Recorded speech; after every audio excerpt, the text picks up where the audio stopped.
G'day and welcome to the Hunter's Campfire Podcast. My name's Mark and along with good mate Ian, we're here to help with all things hunting. If you're looking to start but don't know where to begin, you want to make the most of your next trip away or even plan that hunt of a lifetime, we've got something for you. You'll find our podcasts on Apple, Google, Spotify, Amazon and plenty of others. And if you want more, head over to our YouTube channel, The Hunter's Campfire, where we have plenty of how-to and hunting videos along with the full video production of every podcast. Don't forget to like and subscribe, and good hunting.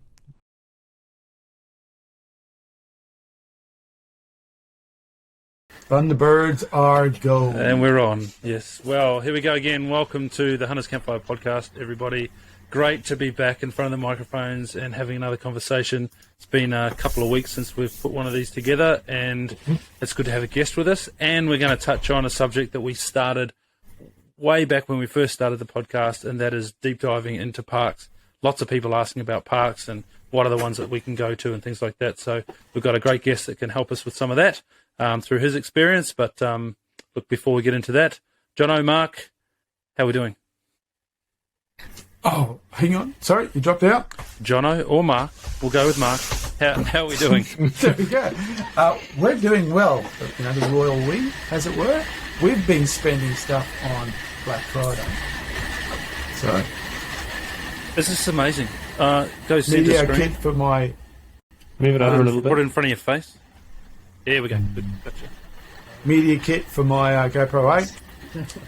And the DJI... Tag. Oh, look at that. wireless mics for the big camera. So that's that.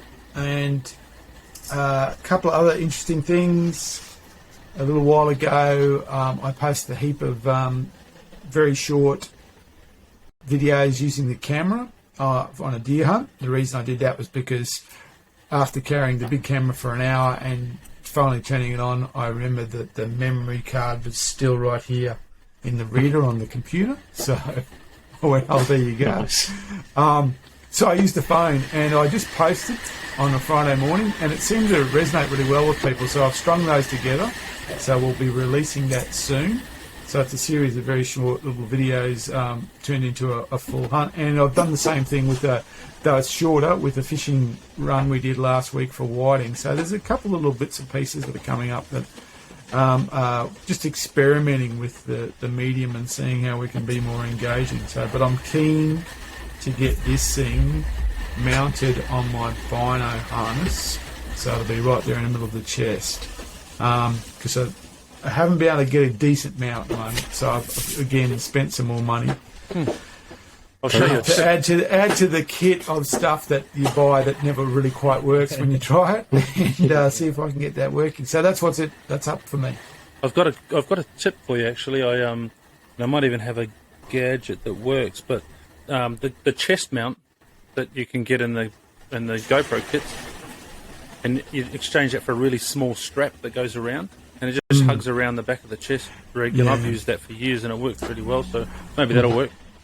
What I'm thinking is I'm going to make a little wedge, because you know I like to make stuff, and actually get it inside the front zip of the thing, and then kind of tuck it up and see if I can get that nice and tight. That's what I'm doing. That's what I'm going to do. Good luck with that. Awesome. Yep. How did the fishing go?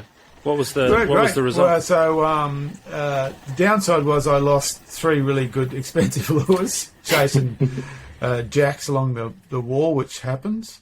The upside was we got a really good feed of whiting, and had a great time just sitting in the boat, and 2 guys in a boat telling lies for 6-7 hours while eating Kentucky Fried Chicken. Very good. I only it's a brought pretty up good way to fishing spend an afternoon. I only brought up the fishing because I went out the same day. We had That's right. Absolute ball. So we smacked over. Well, we smacked over. We dragged out of the bottoms of the ocean probably 35 snapper for the day. So it was pretty good. We were actually chasing dollies, but they just would not bite. You could see them under the boat. You could see them around the pads, but they wouldn't. They just weren't doing it. So we ended up refishing, which was cool. And I caught my first parrotfish, which is pretty cool. The Tusky. So taking your advice, Mark, and somebody else's advice, I'm actually going to boil that skull, and I'm going to mount it Yep. Nice. Right, so the whole concept is you boil the whole skull out, it comes apart into little pieces, Yep. and you can reassemble it with some glue, and I'll put it on a little pedestal, and you'll have this cool, tusky skull. So, anyway, That'll we'll be share awesome, that. actually. Yeah, it looks pretty cool. My Well, son's yeah. really keen to do it, and it looks like a bit of fun. Even Something- the bottom something different. jaws, when you get them out, they look like tiny little Little pigs. pig jaws. Yeah, they do. Because I do it for my boys, so that you get even the smaller ones, you get a little set of jaws about that big, which when they go to school, no one else has got them, so they're like gold. Cool. Anyway, we'll have a crack. Jono, what's going on? Yeah, I've not had that much of an exciting time as you boys. I haven't done any fishing. I did pop out for a weekend and shoot a quick deer for the freezer. I just got a nice little hind. That was it. But otherwise, just winding down to the end of the year for me. I haven't partaked in any Black Friday shopping expenses. Well, just winding down towards the end of the year, getting ready for a break with the family. Pretty boring. Oh, well, never mind, mate. Hopefully you get a hunt over Christmas. Probably not. No, family time, I think, for me. Terrible. It's a sad story.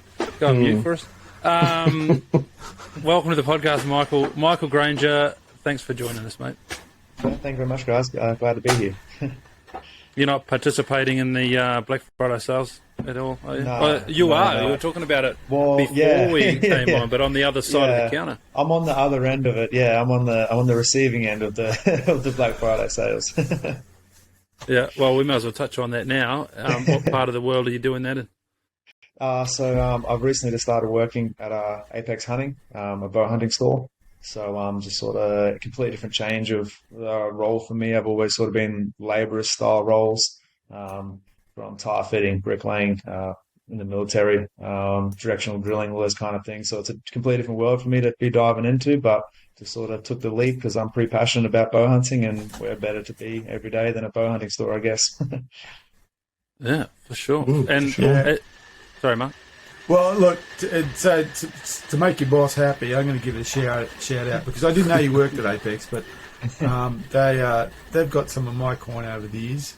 I think I bought 3 bows from them. God knows how many arrows. They make this heritage range of arrows, which are very nice. Yes, yeah. And also there's a pretty well shot up pig in our little archery range on the side of the house. But there is a much better conditioned fox and a few of those, the dice shaped things and the average targets. So the boys, last time we were actually out there, I was getting something very small, and the boys saw the fox and said, "Can we get the fox? Yeah. Can we have the fox?" So I ended up with I got one of the shotcrete foxes or whatever they call that stuff. So yeah, we've got quite a nice little archery range here, and that's all come out of Apex, but it's all recurve for us. Yeah, the Wild Creek targets are pretty cool. I've got The a couple Wild Creek, myself. that's the Yeah, stuff, that's yeah. the ones. Yeah, they're awesome. Yeah, they got a couple of there's a good billy. There's a really good billy one. There's a good pig one, and there's even a fallow deer one, I think. Yeah, there is. Yeah, pretty much. Yeah, everything you can think of. Yeah, they're there. Well, tell your boss I like his products. That's for sure. Yeah, cool. Yeah, I'll pass it on. Where's the shop, Michael? Just in Capalaba. So pretty local. I'm on the Gold Coast, so it's still the south side for me. I think it's like depending on traffic these days, that it's kind of unpredictable, that highway. Yeah, it can be. Mm-hmm. Oh, and leading up to that, you said you're in the military. What was your role in there, mate? So joined when I was 18, basically as soon as I was old enough. I was in a 20 STA regiment, so that's surveillance and target acquisition. Sort of started off with the weapons locating radar, ground surveillance radar. That job slowly got phased out after about 2 years in. And then they sort of went over to the States to learn how to fly the Shadow 200 drone. So that was pretty cool. And then after that, just sort of spent a bunch of time outfield on training exercises and doing IMTs and whatnot, and sort of done my time and sort of thought, nothing was sort of no deployments or anything like that. So I sort of thought, being on base wasn't really my thing. So I sort of thought I'll get out and see what I can do on the outside. Wow. So the drone. So you actually, I don't know the Shadow drone, but I'm assuming that's a fairly significant piece of equipment. Yeah, it was, pretty cool piece of kit. Yeah. Yeah, no. We don't get to play with those, I don't think. No. It's a bit different to our little ones that we go fishing with, I think.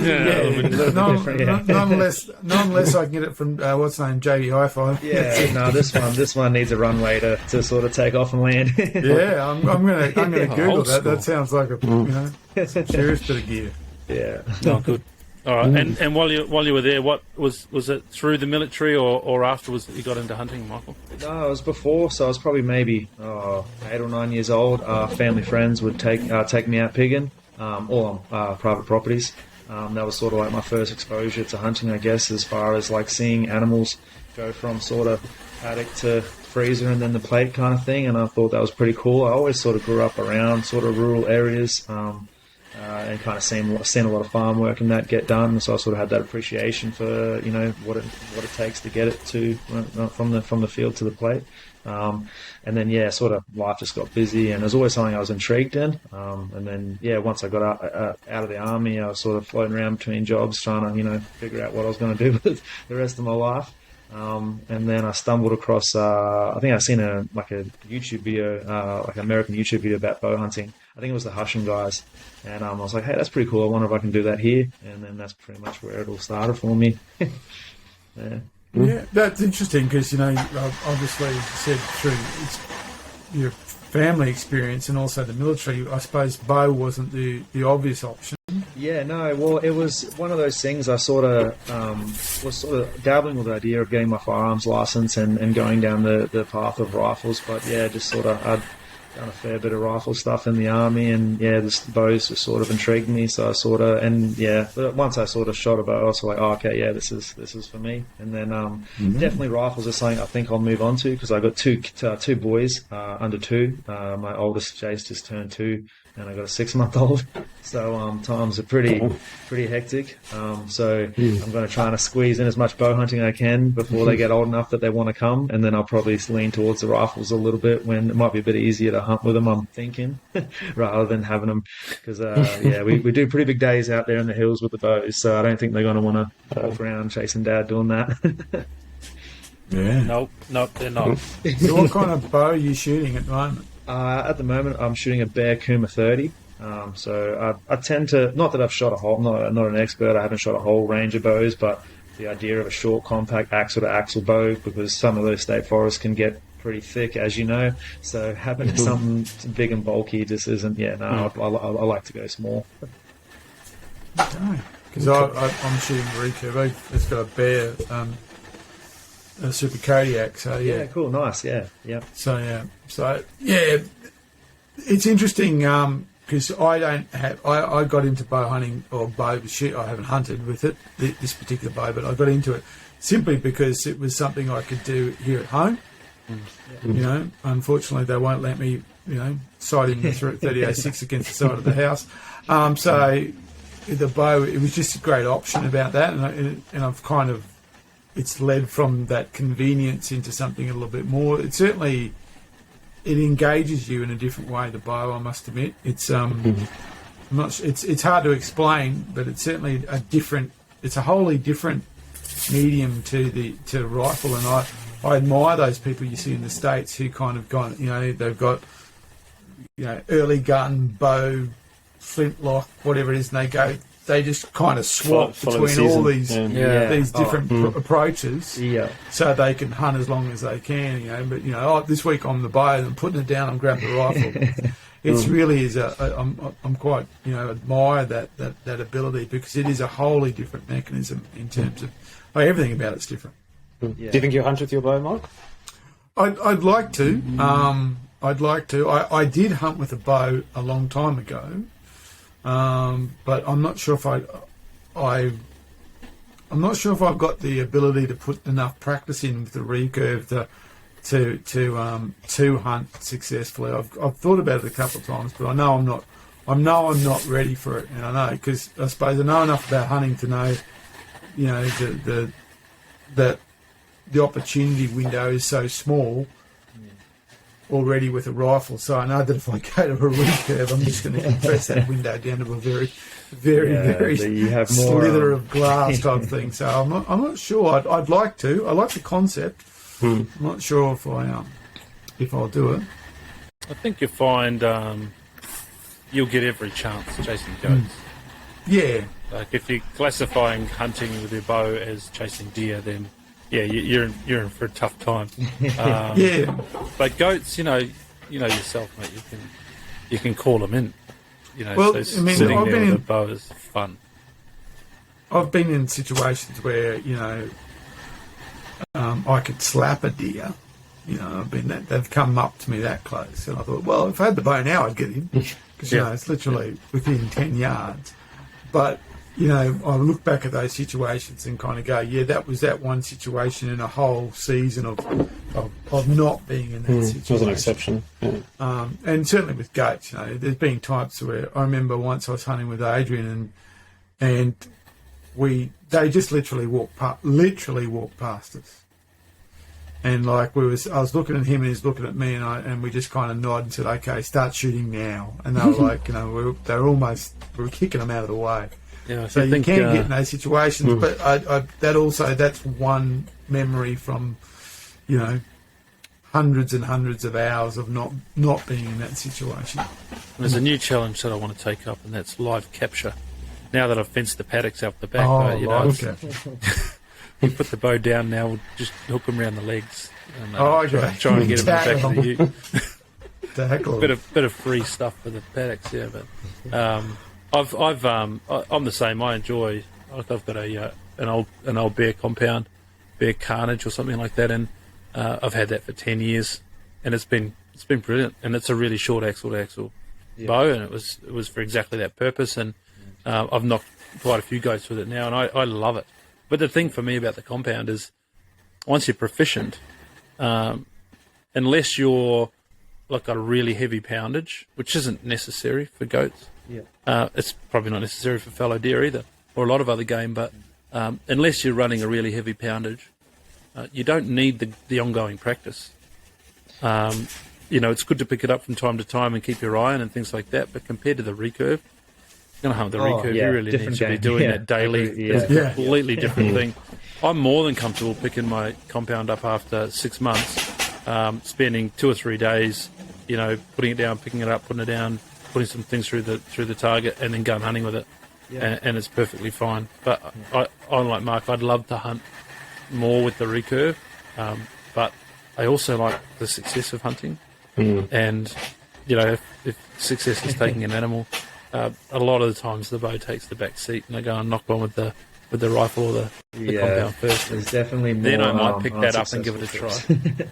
It takes a lot of discipline. Yeah.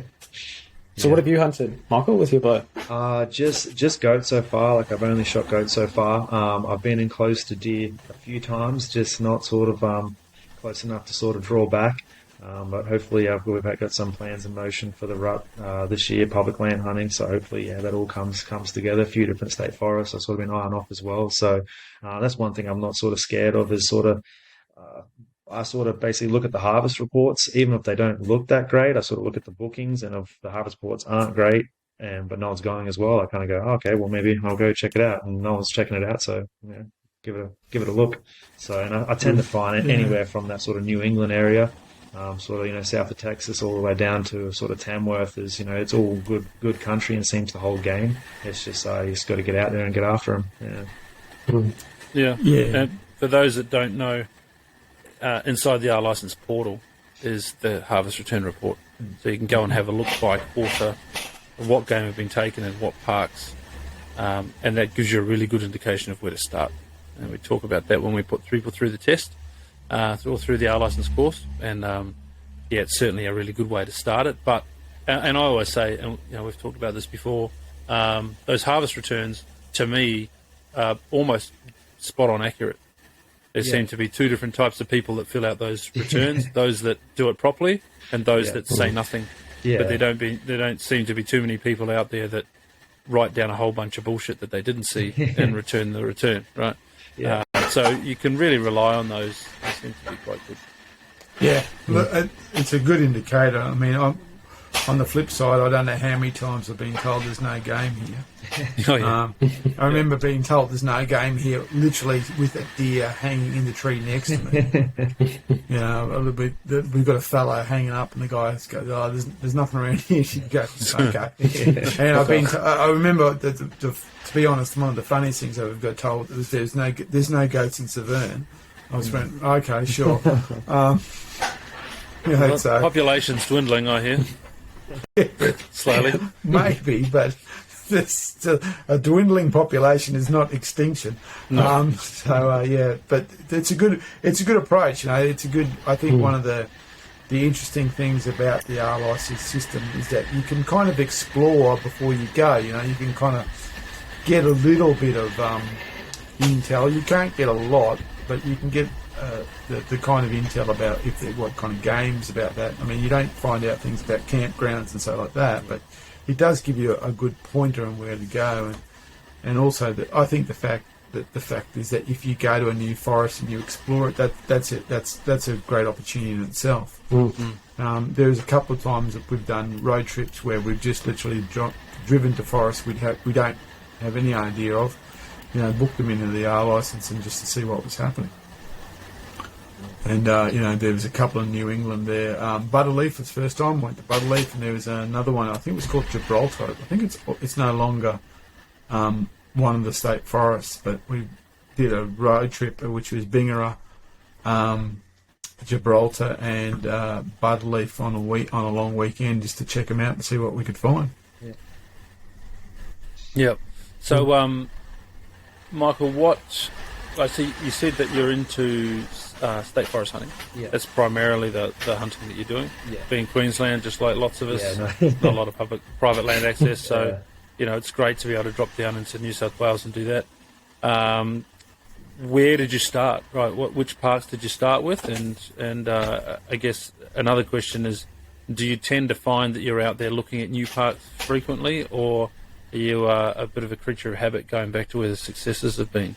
Okay. So basically, I kind of heard about the Class R system through one of my hunting buddies, Ashley. We sort of worked together at the time, and he was like, "Yeah, get your Class R, let's go check it out." At that time, they were hitting Severn with another bloke I hunt with named Dave.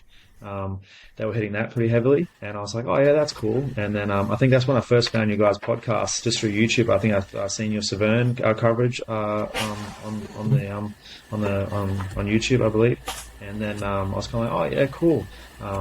And then I sort of was diving into the website because I was pretty intrigued about it all, and started looking at the harvest reports and stuff like that. And I was sort of like, "Oh, okay, cool. Well, let's go chase the harvest reports and see if we can find, like, you know, these other forests that don't seem to be getting hit that much." And then this all kind of started there, hitting different forests. I think that's when I first approached you guys about Severn, hitting you up because I listened to the Severn podcast where you guys mentioned Hill Camp. And I was like, "Oh yeah, that sounds like a pretty cool spot to spend the night." So yeah, headed up to Hill Camp on a hunt there with Ash. We didn't see anything our first trip. Got close a couple of times to, like, sort of like the smell. You know, when you can smell, that's like you get that billy smell. My smell's not the greatest, so the boys they normally tell me, "Oh, I smell billies," and I go, "Oh really? Okay, cool, we're on," or whatever. So that was we done a lot of Ks that day. But I just think it was more of like him just sort of showing me what he has experienced in the forest. I did do a solo trip to Severn on the southern side when it was open. I think it might be closed, or I think a while ago when I looked, it had that southern side blocked off. But at the time it was open, and she was thick in there. It was sort of like summerish. Oh yeah, and I come out just covered in birds. Yeah, but I did get in to about 30 yards on a really good mob of billies. The wind was just swirling, and probably my poor stalking skills as well didn't put me in good favour of them. But I did get the full draw, but the shot I had was just a little bit too quartering away for my liking. I'm pretty picky on my shot placements. I've definitely let down on more animals than I've taken shots on. That's for sure. Good on you. Yeah, that's southern side. Yeah, that's southern side. I was about to say. Yeah, she's thick. Although it's cleaned up, you know, so obviously it's a seasonal thing. Yeah. There were some fellas that were talking to us about hunting down there, and their feedback was that it did it was a lot better than we had reported. So it seems to be bad. And it's not the whole southern side that's shut down. Just the northern side of the creek. The southern side of the creek is fine still to hunt. So there was a band that we came across. Though I saw a wild dog near the band of it, but there was a band of that this mongrel bird, and there was no animal tracks through it. So they were even the game weren't bothering with it. So. Yeah. I suppose nothing eats it and nothing wants to walk through it, so they just walk around it. Yeah. So that was your first experience of R-license hunting? Yeah. And you've explored a few other ones. Which ones have you found further south that have been interesting? Yeah, so recently I've been hitting Benbraggie State Forest, so just on the other side of Bengara there.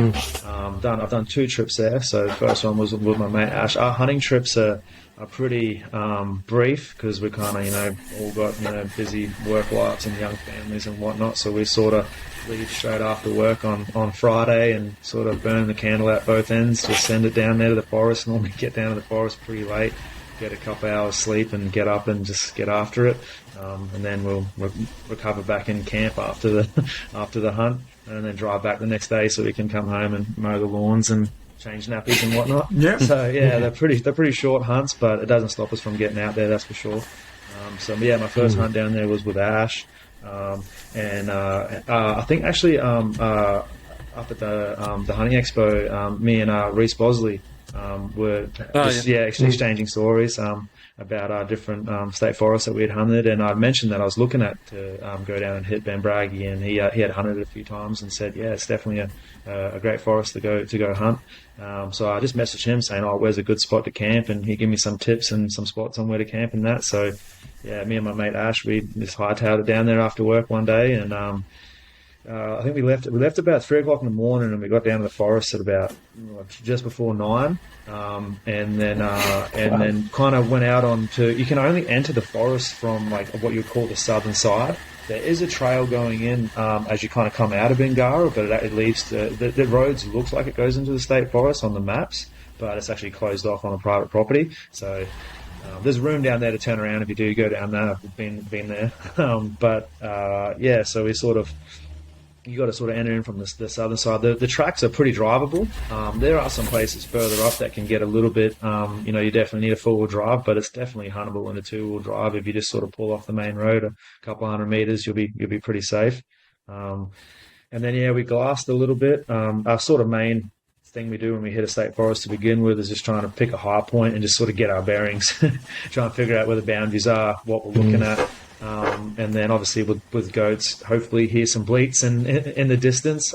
This particular morning we didn't hear anything, so we sort of thought, okay, well, the wind's not really in our favour, being we've started on the southern side, so we tried to do a bit of a loop to get the wind back in our face. And sort of like, I'm definitely by no means an expert here. I just sort of watch a lot of YouTube videos on what to do, and I kind of like to move with the winds and the thermals, so the whole hunt high in the morning, low in the afternoon type scenario. And then, we glassed some goats on the other side of this gorge, and we sort of thought, okay, we'll move around our way towards them, and then it is steep and thick, so it definitely watch your footing. It's it goes from flat to vertical pretty quick down there, so a lot of loose rocks and stuff, and it's not as thick as like southern side Severn, but it's pretty close. When it's in its thick stages, and because it is like that, you sort of got to be ready at any moment. Like with the you can kind of be a little bit lenient on noises because the wind and the foliage is quite loud. And I didn't even expect it, and then I was like 15 yards from a goat, so I took a shot, and it went. We kind of lost sight of it. Went maybe 10 yards.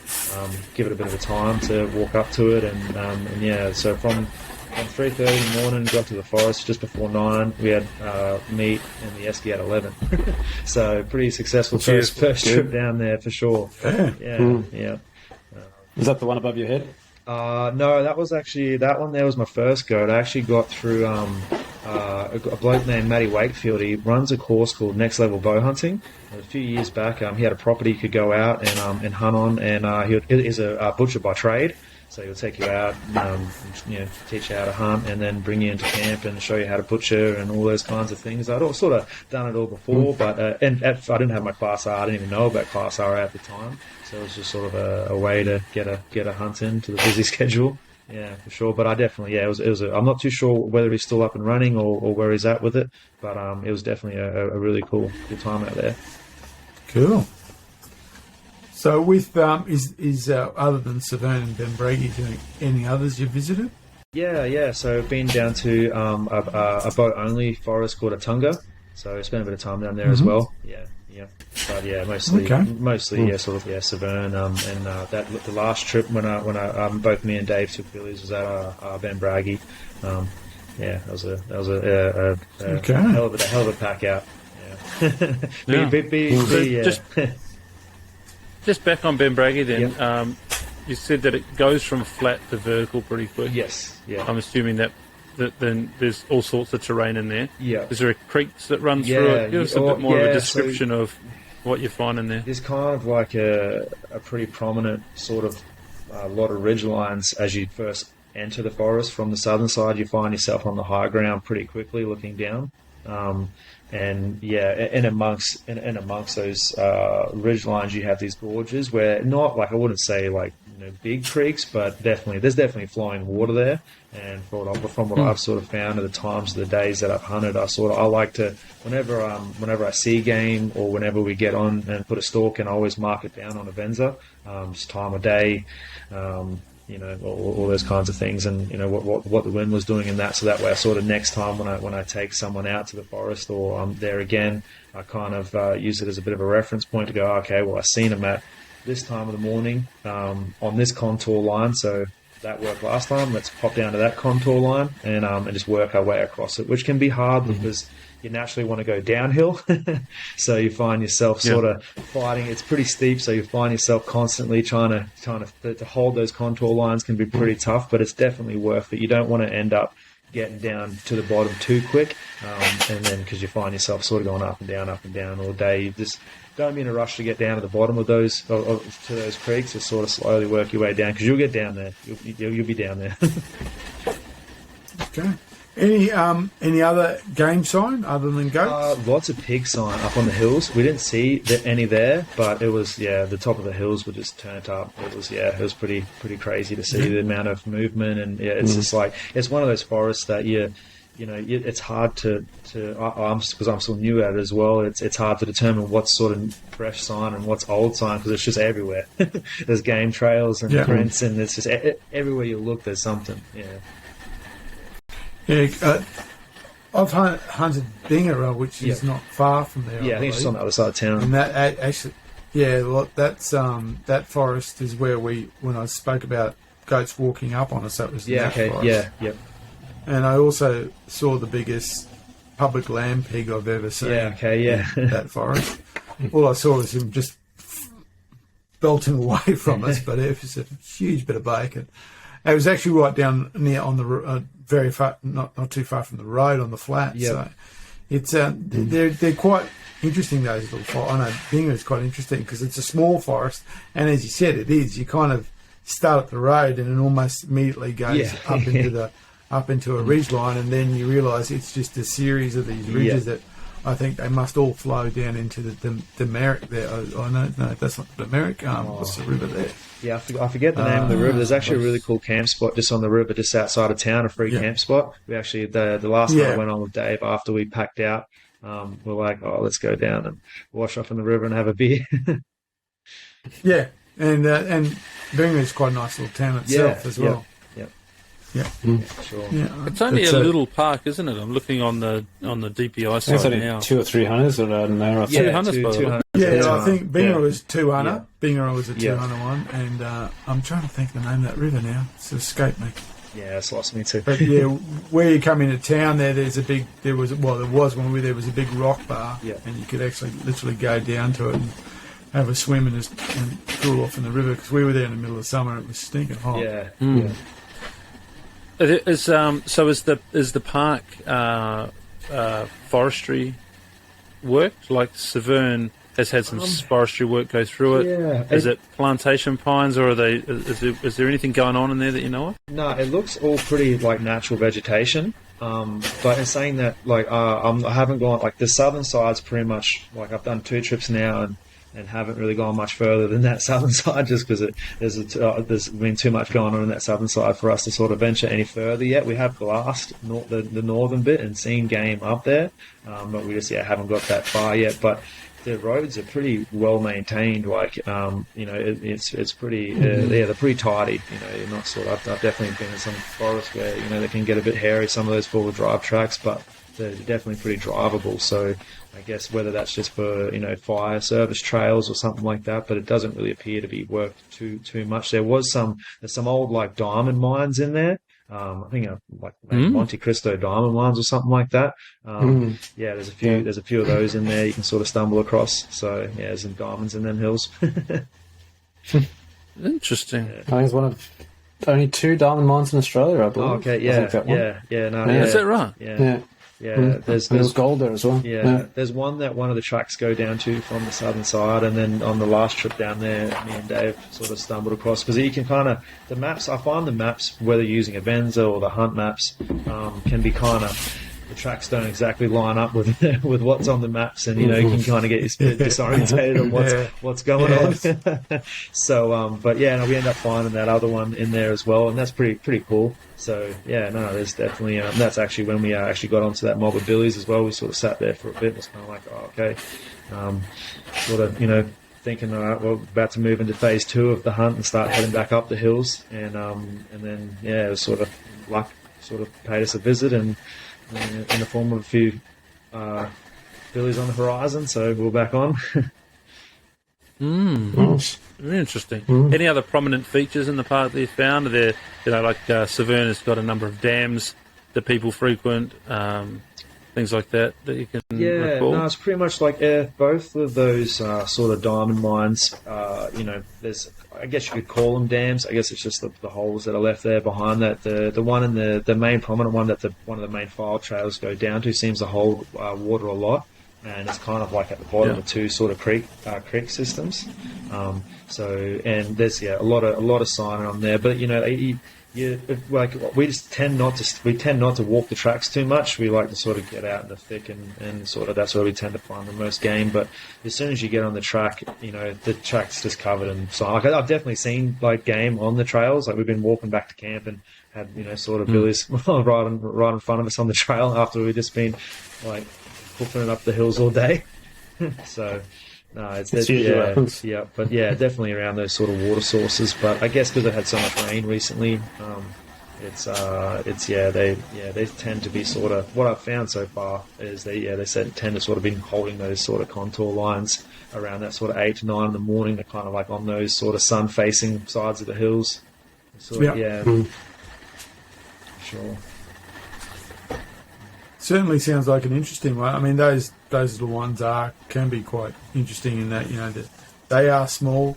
You only get 1 or 2 hunters in there, but it doesn't seem to in any way limit your opportunities. It's not like there's nothing here. They are quite productive, and sometimes I think they get overlooked because they're like, oh, it's too small, don't go there. But, that's one thing. I think that's us. Yeah. That's us looking at a map and assuming those boundaries that goats care about. Those boundaries. They don't. So it just happens to be where they concentrate. Yeah. Oh, for sure. To me, it's those smaller forests. Even though as they look small on the maps, they can still get you spent at the end of the day. That's for sure. You can still find yourself doing a few Ks. But the biggest thing I kind of find with the smaller forests is that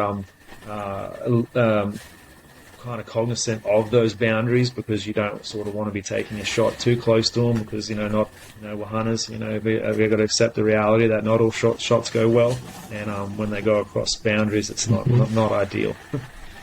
Sure. Yeah. Speaking of that, are those boundaries down there visible boundaries, or are they just literally? Yeah, so on the northern side, I have seen a fence in a few spots that I'm assuming that marks that private property so you can't enter from that northern side. I'm assuming that's maybe their fence, and that seems to be running from where I've gone. It seems to be running the whole way along there, and it's in reasonable condition. Okay. Yeah. because that's also a challenge. I mean, I've been into certainly a number of state forests where you realise, you're coming to a boundary, but you only realise that because, the GPS tells you there's nothing, there's no clarity about a change in terrain or the existence of a fence or anything that even looks like a fence. The thing that spins me out is when we're up on top of some of these ridges, like kind of in the middle of the forest, there'll just be like random fence posts up there. And you're like, what the hell? Why is there a fence? Who put this here? What was going on? Cool. An old toilet shows up in the middle of nowhere. Sofas and all sorts. And that's simply because they were once, they were selections, or they were state land used. Someone had got them to, with the idea of improving them to making pasture or something out of them, and it failed. I mean, Severn's a great example of that. There's machinery laying in paddocks, and there's half, well, not half a house, but there's house stumps, and there's water tanks, and there's all sorts of things. So people have been using that land for as long, since people first moved there, and probably the same thing. I remember way up on one of the state forests, I found the telegraph insulators. You thought, I mean, who's crazy enough to string it in the first place, let alone, So I found the white insulator. I still got it, But you see these things, and I remember once I was in Pilliga West, which is even more remote than Pilliga East, and I wasn't on the track either. I was off the track, and I was walking along, and I found a printer. Random. It's like that, It's like gods must be crazy when the guy drops a Coke bottle out of the plane. It's almost like someone was flying along and get rid of this thing. Someone was really conscious about not getting caught. That's right. Someone said, I'm going to dump this, but there's no way I'm going to get in trouble, so I'm going to drive 80 Ks into nowhere and then walk another K away from nowhere so I can get a bit further away and leave my printer. So I remember that. That's actually one thing I'll have to. Who even bothers dragging this thing that far? That's actually one thing I'll have to do a quick shout out to another hunter we come across while we were down there in Benbraggie last time. He wasn't scheduled to hunt on that day, but he was just in there doing a bit of a scout. And it was during our pack out. Me and Dave had sort of chased these blues for a while, so we were a wee way away from camp, and we were kind of maybe about 5-6 Ks into packing out the meat to get it back to camp, and I sort of seen something in the distance, like, is that a mirage? Like, what the hell's going on here? And there was another guy in there just giving it a scout, so I was sort of hollering out to him, like, oh, give us a hand, and Callum his name was, so if he's listening, shout out to Callum, he helped us get meat back to camp, so that was really cool. Kind of reinstills your faith in humanity when you're kind of running the guys out there, and they're more than happy to help you out. So I'm really appreciative of him for helping us there, and offered him the world for helping us, but ended up just transferring over all the waypoints that I had on a Benza to him, so hopefully he has some luck there in the future. Fantastic. That's cool. We'll give him a hand. 5 Ks into a walkout, and you were some way from the car. We had a way. We're pretty far. It's like kind of one of those things where because we were down the bottom, I try and keep things pretty optimistic when I'm out there, because when you're sort of out there slogging, you can kind of be a little bit, it can kind of get you down, and like, why am I doing this kind of thing? So the first kind of 2 Ks of it were all uphill. And I was sort of coaxing my mate along, Dave, sort of saying like, once we get to this hill, it's not too far. And then we're another K or so down the track, and we're about halfway. And then when we got back to camp, he was like, we were nowhere even close to halfway, you bastard. So it's definitely, you can definitely put some Ks in, even though those small forests, they can have you going up and down a fair bit, especially with the bow having it. Because like even though like I shoot 3 AAA clubs and stuff like that, pretty confident out to sort of 50-ish yards, but I may as well be a trout hunter with the way that I hunt. I don't think I've taken a shot further than 22 yards, so I'd like to get in close. It's interesting how far you end up going when you're just tiptoeing through the bush. It happens quick. Like you're just enjoying yourself, you're hunting along, you're nice and quiet and slow, and all of a sudden you've covered big distance. It's a long way back. Yeah, for sure. Always surprises me. Yeah, you do. Territory was a good example of that, wasn't it? I mean, go for a walk this afternoon. 20 k's later. Yeah. Yeah, for sure. So, speaking of meeting people like Simon, who I hunt with a lot, and I have hunted with since now 12 years almost. I met him at the State Forest.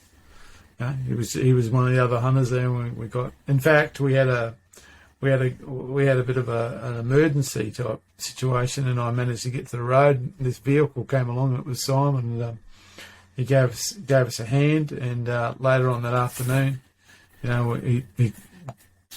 was a vehicle bogged, and he tried to help out, and it turned bad for him as well. But it was that's where we first met. So that's quite possible to run into like-minded people and actually build connections. My recommendation too is all those sort of small country towns you drive through, just stop at the pub and get a feed. I have gone onto a few private properties. I haven't hunted them any yet, just because I find myself, just the ease of hunting public land, I can just sort of, there's a quick window, I'll book it and go. But there's definitely been a few stops at pubs where the bartender's sort of like, what have you been doing? Down here hunting. And he goes, old Errol over there, he'll get you out on his property and all that sort of stuff. So it's definitely worth a yarn at the pub and a few beers and Yeah, I had a funny situation not long ago I don't know if I was going to Severn or I was going further. I think I was going through Texas on my way to a private land hunt. Well, anyway, I stopped at there's a new cafe in Texas. It makes a pretty bloody good coffee. Yeah. So I was pretty happy about that. And now I'm in there having a yarn and just making a coffee. And it's like, what are you up to? Oh, just heading out hunting. We get people coming through here all the time hunting now. It's really great that people stop and spend the money and have a chat. And anyway, this guy came last time. She says, I've forgotten his name. I've got his details over here somewhere. I told him I'd ring such and such up the road and get him access to private land for deer hunting, and I did. So I better ring him. You've reminded me I'll do that. So he's done the same thing. Stopped and got a pie and a coffee, and the bird at the shop has found him some private access. Sure. And I think the return is that she'll get some of the venison, which is great. But you never know. If you don't ask, you don't know, right? Yeah, you never know. For sure. Yeah, I mean. So, and Bingara has a very good bakery. Yeah, okay, yeah. Do a good pie there too. Do a good pie there. Yeah. And there's because it's about diamond. There's that whole area is that that New England gems field. So there's all sorts of interesting things. Me and the family have been through there a couple of times. In fact, that's the way if we're coming back from Tamworth, something like that, and we've got a bit more time, we'll come up that what they call the Foster's Way. So you come right up through that area, which is a good explore, and as you said, you go through and past those and under those state forests. It sounds like one that's worthy of a trip to, so sure. Yep. I'm keen. I might not take the boat. I might have to pull the BRX back out and take it for a wander. Yeah, well, lasso, just in case we find some young ones. Yeah.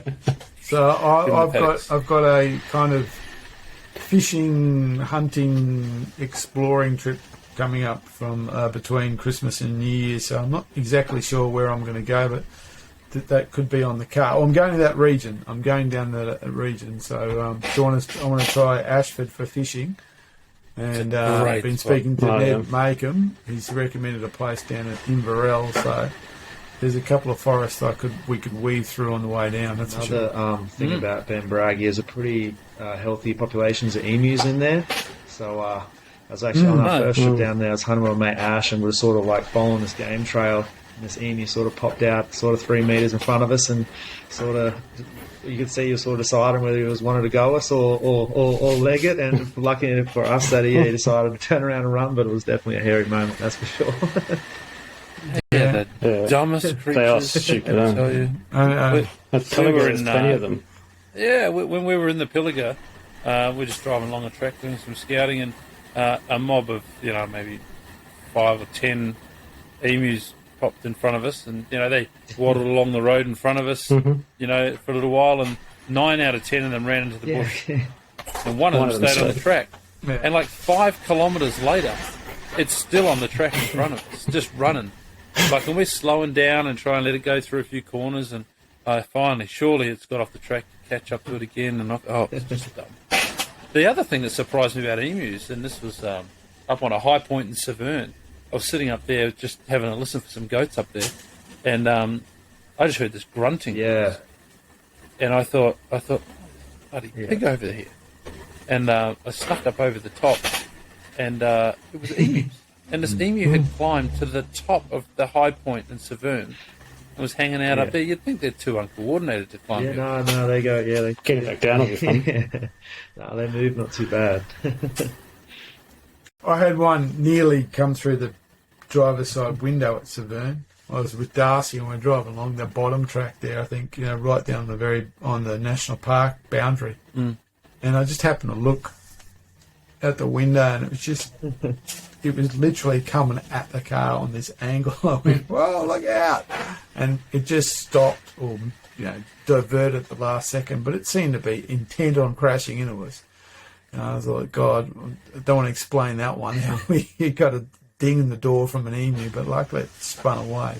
The other thing, it was just making a beeline for the car. I don't know if it was just running and we were intersecting paths or it was taking offence of us driving along, but boy, it just came straight at us. Crazy. And when you go out through Charleville Way and you see like flocks of 50 or 60 of them sitting in a paddock, you realise that, they're not that cute when there's 50 or 60 of them move into your paddock and start clearing up overnight, because I'm sure they'd chew through most of your crops in a real short order. So, Hey, sorry, Mark. I was going to say, just to change the subject a little bit, I'm not a bow hunter. I've shot a bow a couple times. If bow hunting was something that I wanted to get into, and I came down to Apex, because obviously that's the leading bow store, what should I be looking for? What's your recommendation for someone to get into bow hunting? What should they be looking for? That's a pretty deep rabbit hole to go into. But my biggest recommendation is definitely do your research on what it is exactly that you want to do with the bow. What style of hunting you're sort of hoping to achieve.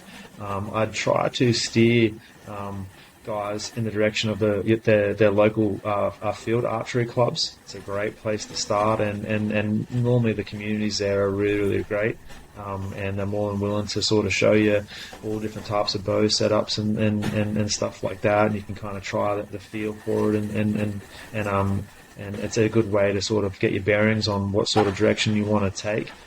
Definitely going into a bow store like in an Apex like we have there, we've got a pretty good setup in the way of that. We've kind of stocked, there's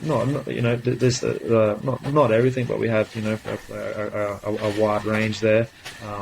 Some really knowledgeable bow technicians there. Like just even the short time that I've been there, I've learned a lot off young Charlie. So he's like my mentor. Shout out to Charlie. So we've got like the workshop in the back, so you kind of can do on the spot custom builds for customers. We've got a range as well in there built, so that way we can kind of do a bit of coaching and anchor points, so we can have the customer leaving the store comfortable with what they're shooting. I know for myself, I just try and sort of steer them in the direction of all the information I wish I got told when I first got into bow hunting. I try and pass it on in the way of because I sort of rushed into it. I was just kind of like, busy life. I want to just went into bow and rushed into buying a bow sort of thing. So it's definitely something that just if you think you want to get into it, definitely take your time and because it's a. I definitely don't believe in that you don't have to spend a lot of money. Spend what you can, like spend the money that you're willing to be able to because not everyone has the biggest budgets out there. So spend within your means, and because there's definitely there's a wide range of bows out there, and they're all pretty good, and they all get you across the line. From a hunting perspective, so I'm mainly a bow hunter. Haven't done too much target archery stuff. Not there's anything wrong with that, it's just not sort of my thing. It's definitely something that because I don't obviously have a lot of money to spend on this sort of stuff, I kind of call myself a budget bow hunter. I try and do everything cheap, so that way I have more money to spend on fuel to go hunting, because diesel's pretty expensive at the moment. So, spend, buy good quality gear and look after it. And practice a lot. I could go on for a while about bow setups and arrow builds. There's definitely a lot of science hidden behind it all, and a lot of time.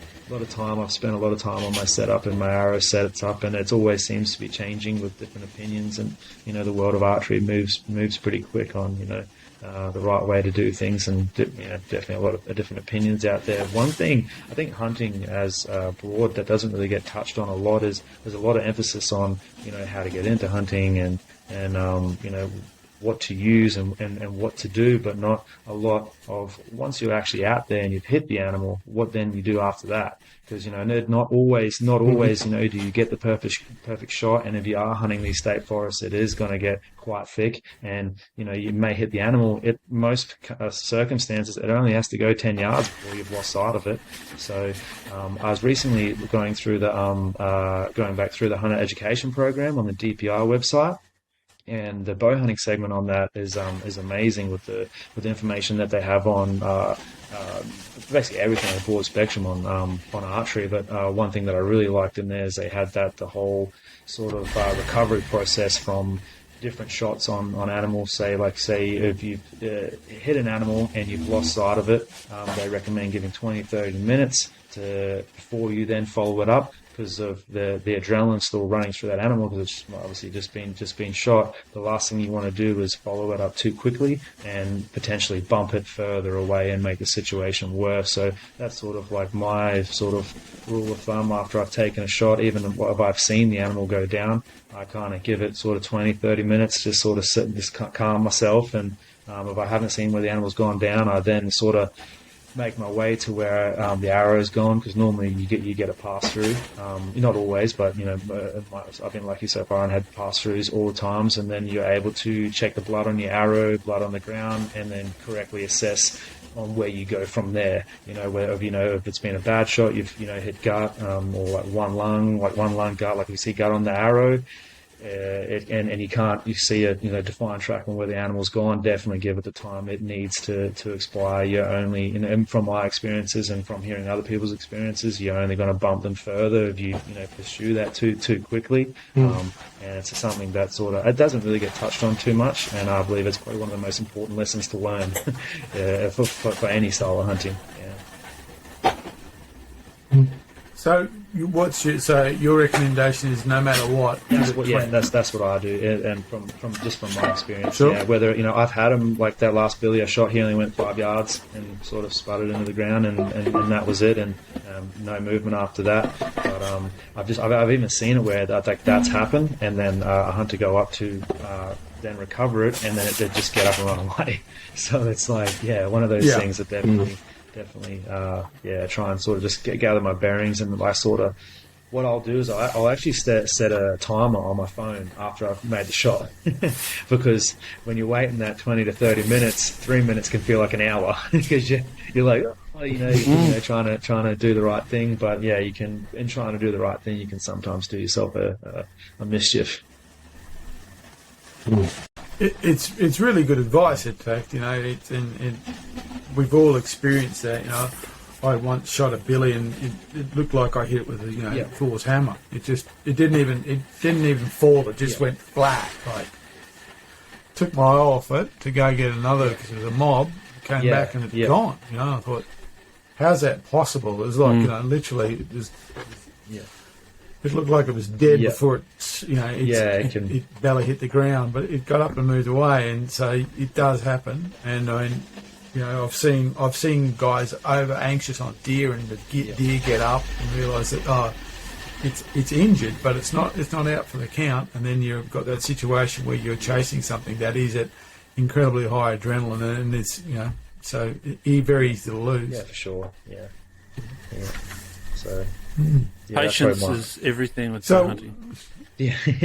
Isn't it? So it's probably why I'm not particularly good at it.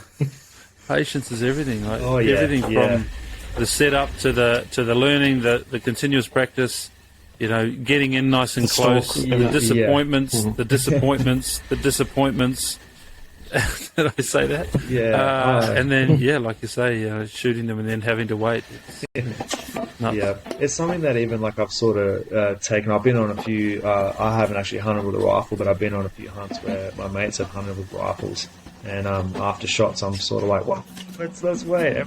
I'm down. Let's wait and see what's happened before. So I'm kind of a bit of a I like to make sure that we give it the time it needs. I guess too because I listen to a lot of hunting content.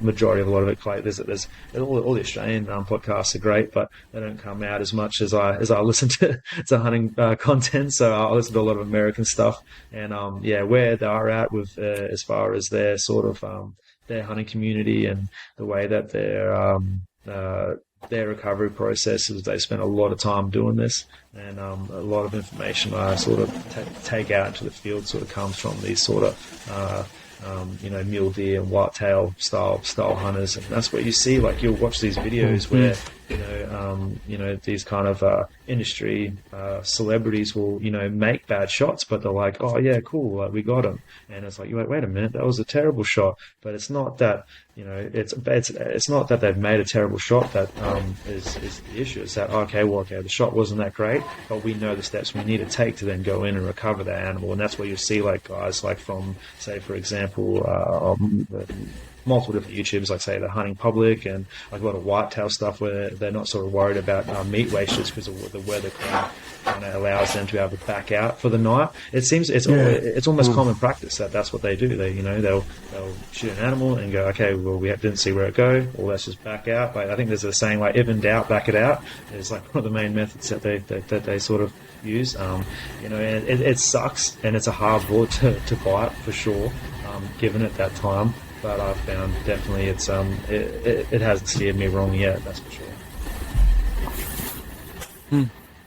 Yeah, that I watch a lot of their stuff too, and you see that when they take a shot, there's confidence on the shot, but they'll just, even in they're very confident on the shot, and they'll almost say we saw it go down. They'll just wait.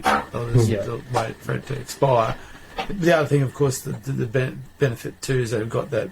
There's that woman that when they can't find something, they give her a call. She turns up with the dogs. And sure enough, the dog with.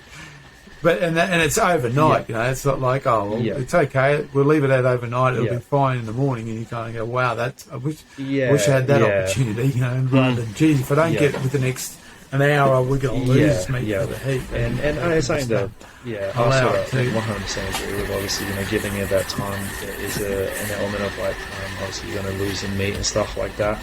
In my mind, though, like I'd much rather lose the meat and still recover the animal and know that the job's done, than lose the animal completely and the meat completely. That's just my frame of mind. I'm not saying that it's the only way to go about it.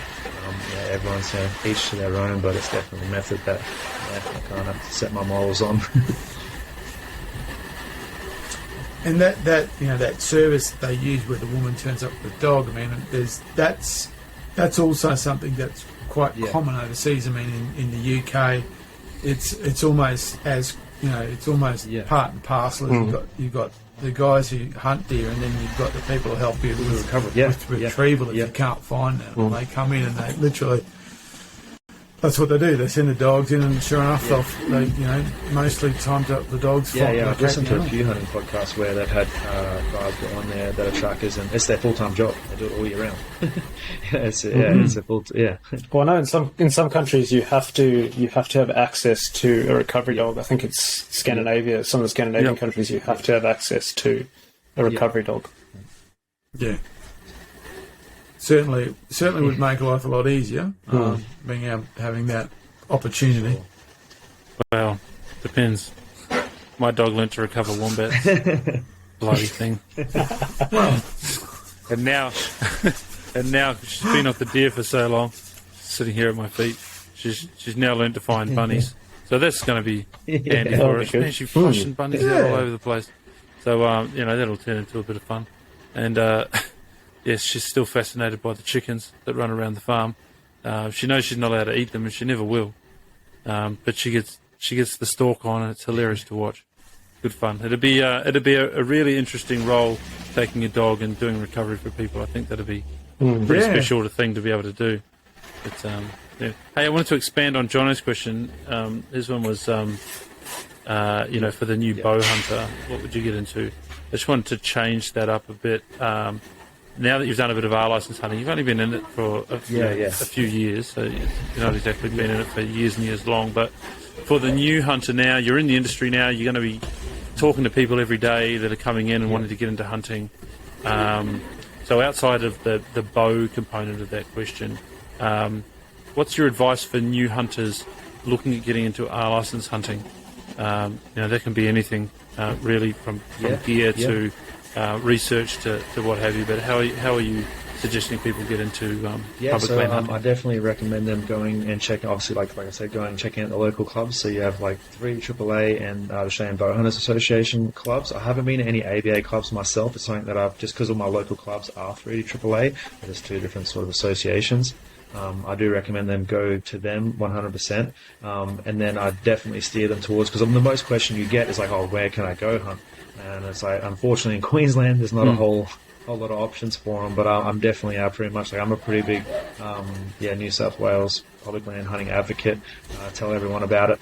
I actually had a doctor's appointment the other day where I spent 15 minutes talking to the doctor about public land hunting.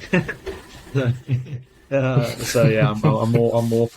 more than open for the chat. So if you ever come down to the store, I'm normally running around the back somewhere, get one of the boys to come grab me. I'm more than happy to steer someone in the direction of public land hunting for sure. And as simple as, these days, I did mine, and I went into, I believe it was the Hunter's Warehouse. I went and done the physical course on the handwritten paper style job, but I believe it's all done online now. So I steer them to the DPR website. The Hunt Education Program as well is kind of something I lean them towards. Like, even if they're not looking at getting their Class R, I tell them to check out the Hunter Education Program, because the information on there is amazing. I think anyway, it's pretty good. And then from there, I sort of, as far as gear goes, it's like the 3 B's for me is that obviously you want, confidence in your bow and your bow setup and your broadheads and all those kind of things. You want to be comfortable with, you don't want to have any doubt in your mind that your gear is going to fail you out there as far as your bow setup. And then from there is obviously your backpack, because you're going to need water. You're going to need a fair bit of water. Carry a fair bit of water around, sort of 6 to 7 liters on me. And normally go through it, pretty quick. And then boots is probably my most important thing I would recommend, because the last thing you want is your feet sort of letting go on you out there in blisters and whatnot. Like, you can definitely push through it, but I definitely, if I'm going to drop any money, it's on boots. I run a pair of Zamberlands at the moment. They're great boots. I'm pretty intrigued to check out things. I think there's a hunting brand called Crispies. I'm pretty intrigued. They are expensive, but I find a good quality boot can change the hunt for you 100%. Did anyone tried Steve Ranella's recommendation of Schnee's boots? Schnee's. I keep hearing Schnee's. Don't know that name. Don't know if it's feature comments or he brings them up all the time. Yeah, so Remy Warren uses them. Yeah, Okay, Stephen Elliott, they will use the Schnee's. Schnee's boots. Oh. American, they're Italian boots, but I think they're maybe only available in America. I think. I've not seen them here. No, I haven't either. Yeah, lowers are pretty common for us. I'm a big great for Zamberlands.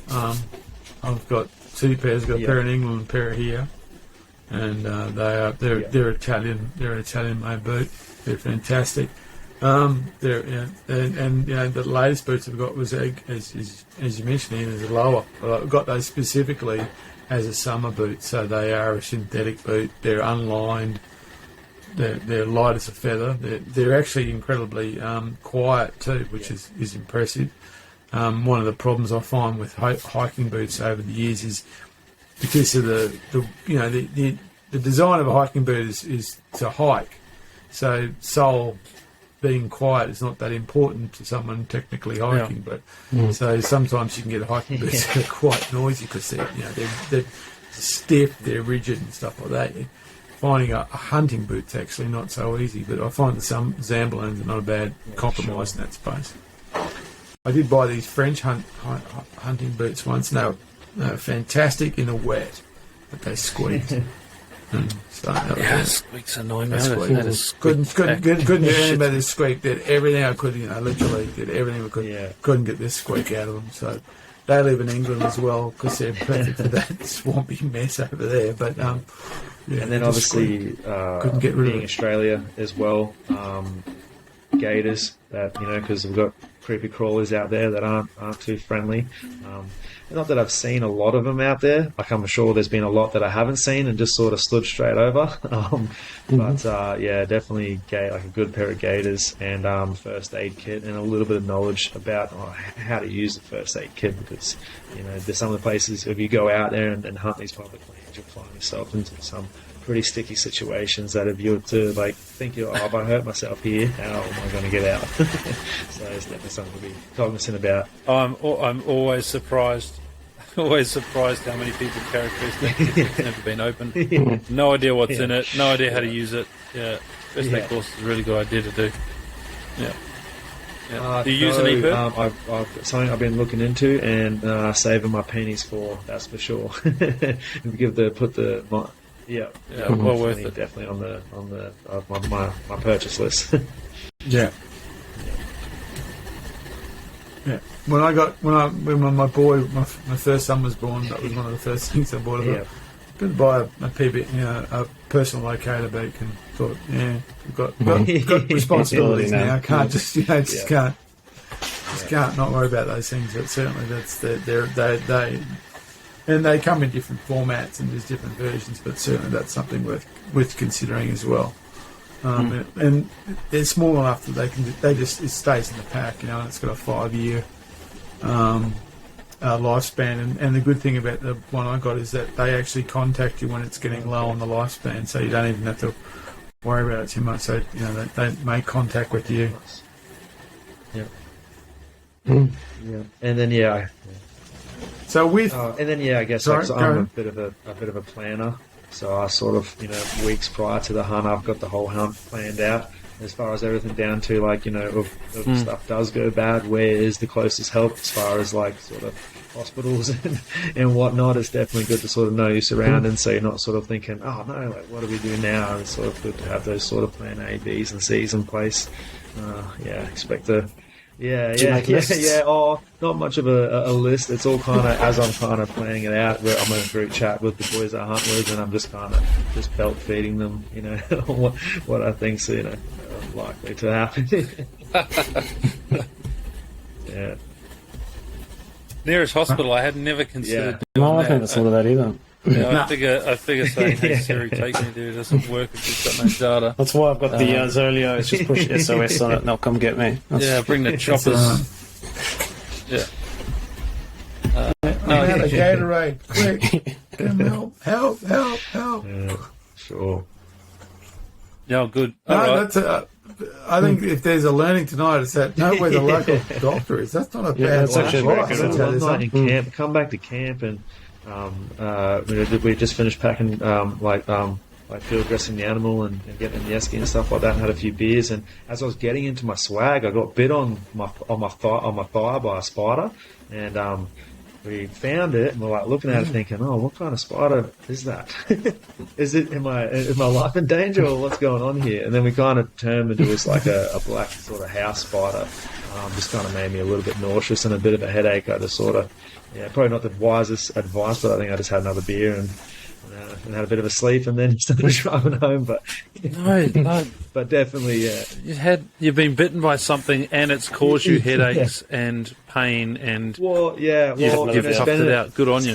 That's it, mate. Yeah, Self-medicated. spending a bit of time out Self-medicated. bush and outfield. I've been bit by all sorts of scorpions and the golden orbs and whatnot. So I've been on the receiving end of a few bites. So I kind of not an expert on it, but know what kind of it feels like. Well, it can go well- south. It can go south real quick. I was hunting with a friend of mine, and he didn't feel like he got bitten by anything, but we'd finished wandering around, and we'd got back to the car, and I think he got tagged by something as he opened the gate on our way out. He was opening the gate for the car to go through, anyway, he got in and he was really uncomfortable. And then he just said, "Look, take me home. I'm not real well." Well, within 5 or 10 minutes, he was barely conscious. And it just happened that we were on our way to town that I didn't stop and call an ambulance because it would have taken longer. By the time I got him to emergency, he was gone. Like he was completely stuffed. He couldn't move. He couldn't hold his head up. He was basically unconscious. And they think he got done by a snake. But because the spider was really not going to do that to him so quickly, or it was some crazy allergic reaction to some sort of weed that stung him. But yeah, it was most likely a snake, and that was very scary. He was a couple of days in hospital getting his system flushed out, but all's well as ends well. He's okay now. But yeah, it would just freak me out how fast that was. Now, if we were up on the hill, it would have been go button time for sure. Get the chopper in. There's no way we would have. I mean, he went down in 10 minutes. It was, pretty serious. So do encourage people to have those buttons. Yeah, Michael. definitely. Don't get one. Yeah.